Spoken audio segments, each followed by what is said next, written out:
Two megacities on opposite sides of the planet, New York and Jakarta, share a perilous fate. They are slowly sinking into the sea due to subsidence rates like 1.6 to 2.1 millimeters per year in Manhattan from USGS and NASA data, and up to 25 centimeters annually in parts of Jakarta. This isn't a distant threat, but a slow motion emergency unfolding now, with trillion-dollar stakes tied to Jakarta's GDP exceeding $300 billion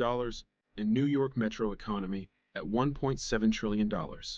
Manhattan's iconic skyline is sinking at 1.6 to 2.1 millimeters per year, while northern districts of Jakarta are plummeting by up to 25 centimeters annually according to Deltares and World Bank studies from 2015 to 2020. This subsidence, combined with global sea level rise of 3.7 millimeters per year from IPCC AR6 data, amplifies the crisis into an urgent reality demanding immediate attention. The economic impact is staggering, with Jakarta's GDP surpassing $300 billion and the New York metro economy reaching a colossal $1.7 trillion, both at risk from this sinking threat. The pressing question remains, can we muster the engineering prowess and political will to save our megacities from this impending disaster? Jakarta, recognized as the world's fastest sinking city, confronts an extreme challenge, with 40% of its 1,100 square kilometer urban area projected to be below sea level by 2025, according to World Bank 2021 reports, affecting its 10.6 million residents. Excessive groundwater extraction, where 60% is illegal and totals around 185 million cubic meters per year before recent bans, stands as the primary culprit, causing 95% of North Jakarta to sink between 6.7 and 15 centimeters per year based on 2012 to 2017 ITV studies. This relentless subsidence leads to 70% of the city flooding annually, placing over 10 million residents at severe risk and turning daily life into a constant battle against rising waters.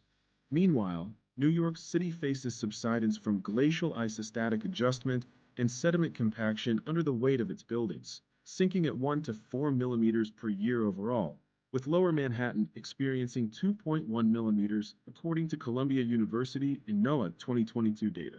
Sea level rise projections for New York City range from 0.23 to 0.51 meters by 2050 per the NYC Panel on Climate Change (NPCC) 4 2023 update, serving as a stark reminder of Hurricane Sandy in 2012, which flooded 20% of the city and inflicted $19 billion in damages.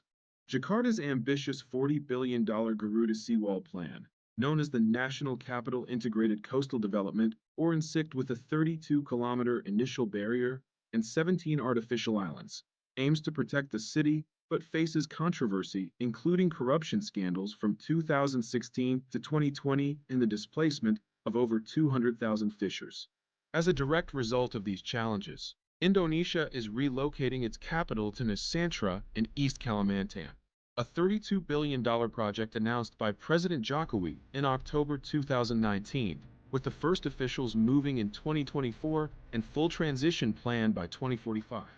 New York City is investing over $20 billion in resiliency efforts following Hurricane Sandy from 2013 to 2030, including the $1.45 billion East Side Coastal Resiliency, or Big U Barrier, a 10-kilometer park and flood defense set for completion by 2026. Additional initiatives encompass the $1.9 billion Lower Manhattan Coastal Resiliency Project with berms and parks, upgrades to Brooklyn Bridge Park, and new NYC flood resistance design guidance from 2023 mandating building elevations of 2 to 3 feet along with flood vents, plus developments like the elevated Seaport City on 23 acres. Emerging future solutions include aquifer recharge pilots in Jakarta. We're injecting 10 million cubic meters of water annually since 2015 has reduced subsidence by 50% in test areas, demonstrating promising technical interventions.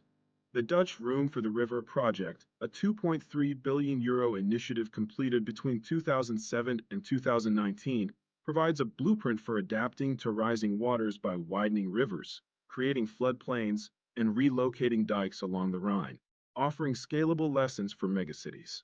Innovative concepts like floating cities are gaining traction, Inspired by real projects such as Eichberg Amsterdam expansions and trials in Mostar City, UAE, as explored by UN Habitat and Netherlands initiatives, positioning them as viable long-term solutions for water-integrated urban living. Saving these megacities demands more than engineering feats. It requires unwavering political will and tough societal choices, as without decisive action, Jakarta could see 50% submerged by 2050 per Deltares 2019 projections, while New York faces 1 inch to 10-year floods by the same time frame, according to NOAA.